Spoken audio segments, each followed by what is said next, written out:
Here to talk about the 590 standard going into the 2026 cropping year and a little bit beyond. We have Daniel Smith, the Nutrient and Pest Management Program Manager at UW-Madison Division of Extension. And then we also have Sara Walling, the Water and Agriculture Program Director at Clean Wisconsin, which is a statewide group focused, at least in part, on advocating for clean water throughout the state. And I wanted to kind of pick both your brains on a few things regarding the 590 standard, since you both have extensive experience in the process of not only having that standard be implemented on the ground, but the process of developing it and making it what it is here in the state. So Wisconsin has had a relatively organized structure for conducting nutrient management planning in Wisconsin since the early 90s, undergoing occasional revision and retooling along the way. What do you think nutrient management in 2026 and beyond looks like for Wisconsin farmers? We know our past, we can revisit that literature, we can revisit our own history, but the future may look a little bit different. So what do you think that looks like? And that can start with either of you. Well, I think our nutrient management standard in the state and expectations for our farmers will always center around using the best science to inform our crop management practices and what we try to incorporate into the requirements of our state's 590 nutrient management standard, because it has so many implications, certainly for a farm's profitability, but also for the environmental footprint of our agricultural industry in the state. Yeah, absolutely. So when we think about nutrient management planning, essentially we're tasking farmers with combining their on-farm nutrients in most cases, and especially in our dairy systems where we have a lot of manure, a lot of legume credits, and then looking at our off-farm inputs that we're purchasing and getting to a really efficient level. That's going to help the farm remain profitable and become hopefully more profitable into the future, but also reduce that farm's environmental impact hopefully as well. The more that we look to refine these standards, the more we're looking at how farms are improving and adopting new strategies like cover cropping, more advanced nutrient management practices in general, like manure application techniques, and moving that into, as you said, beyond 2026. Hopefully farmers will find some really cool, innovative ways to continue improving too through this. I'd add to that I think that, nutrient management has been around for quite a while now, or 20 plus years of really focused nutrient management efforts in the state. And through that time frame, we've seen a lot of shift in the ag industry, and farmers have really come a long way in embracing nutrient management and its principles in their day-to-day decisions and operations. And so that, I think, is really telling for what 2026 and beyond will look like, because I think that motivation to really understand the crop management systems that they are implementing is going to continue to grow with this next generation of farmers coming in, into our state's ag operations. So Dan, you talked about the technologies and the management practices that have come a long way since this first started. Sara, you talked about sort of the embrace of the concept on a more kind of social scale. What is one or two things that we can bank on sticking around from our history with this as is? And what general practices or nutrient concerns do you foresee gaining greater attention, requiring more or maybe even different work from Wisconsin in regards to this? One or two things that are going to stay the same, and one or two that may actually be something to watch. Well, in Wisconsin, we're really lucky to have SNAP Plus, the nutrient management planning tool from the university. And that tool allows planners, agronomists, farmers to look at this across their farm and make the best agronomic management decisions they can. I think that is just going to continue to improve. And I realize that's going to be the point of some of these other episodes that you're going to have the specialist on from those folks too. But I think there's a lot that we can look at as far as using that tool to play around with different scenarios on the landscape to say, hey, maybe I want to plant a cover crop after my corn grain. How many tons of soil am I possibly losing? What's my phosphorus index? But also it allows us to play around with crop rotations to say, well, maybe on this piece of land, I want to plant wheat instead of corn grain. Then I have a wider window to apply manure. I also could plant a cover crop after that with a diverse mix. I would say that I think, nutrient management and the focus has been for the last couple of decades, at least, especially on minimizing phosphorus losses to surface waters.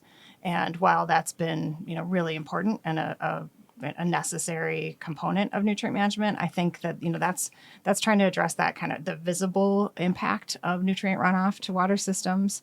And I think there's going to be greater focus on also taking a look at the invisible potential for contamination, which is nitrogen. Because so many of our practices that we've really been working to incorporate into our crop management systems to date have, again, been trying to deal with that surface runoff, surface nutrient loss component. And I think more and more focus is going to be put on farmers to also get a handle on nitrogen losses and leaching because of the implications for groundwater systems and rural public health. So Wisconsin's a big ag state, obviously. We are surrounded by a lot of other big ag states.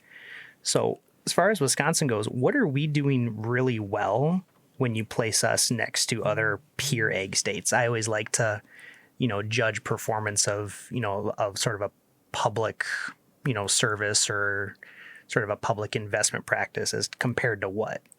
So I guess what are we doing really well when you compare us to our neighbors or fellow ag states?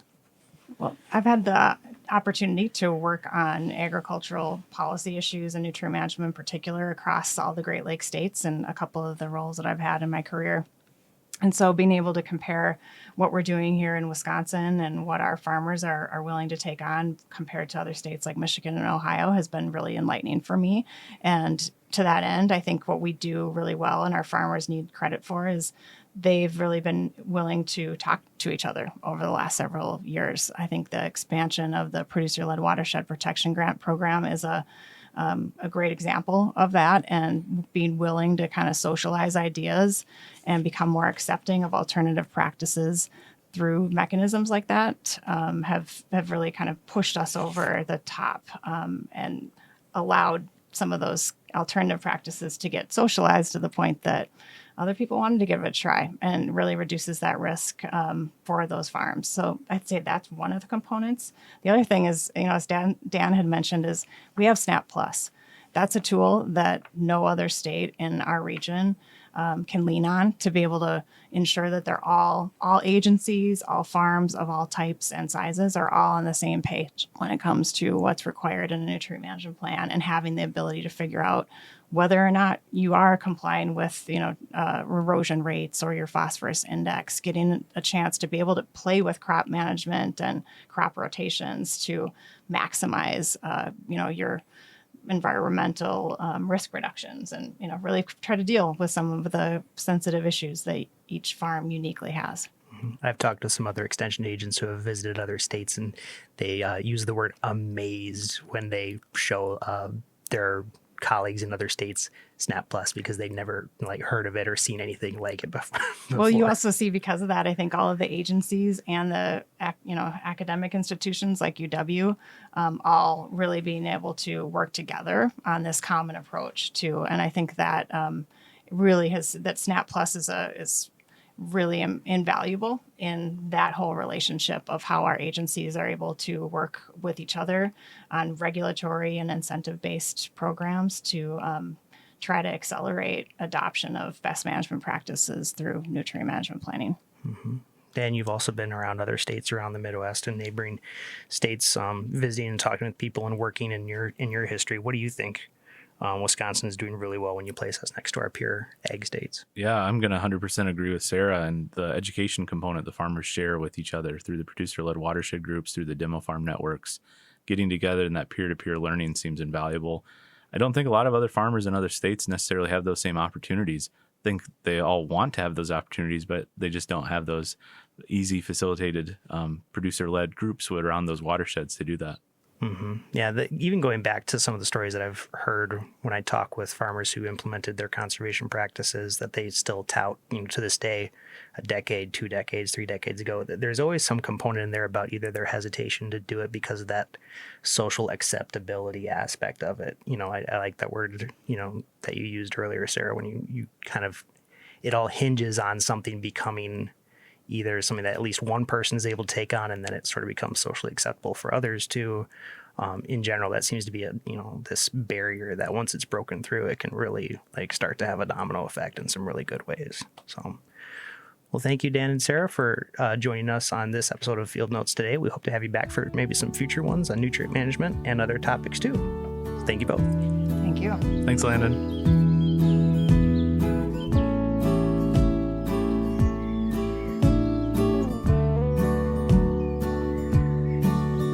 Thanks for listening. This has been Field Notes from UW-Madison Extension. My name is Will Fullwider, Regional Crops Educator for Dane and Dodge Counties. A big thank you to Joe Ryan for creating our theme music and to Abby Wilkie-Maki for our logo. If you have any questions about anything you've heard today or about your farming practices in general, reach out to the Extension Agriculture Educators serving your region.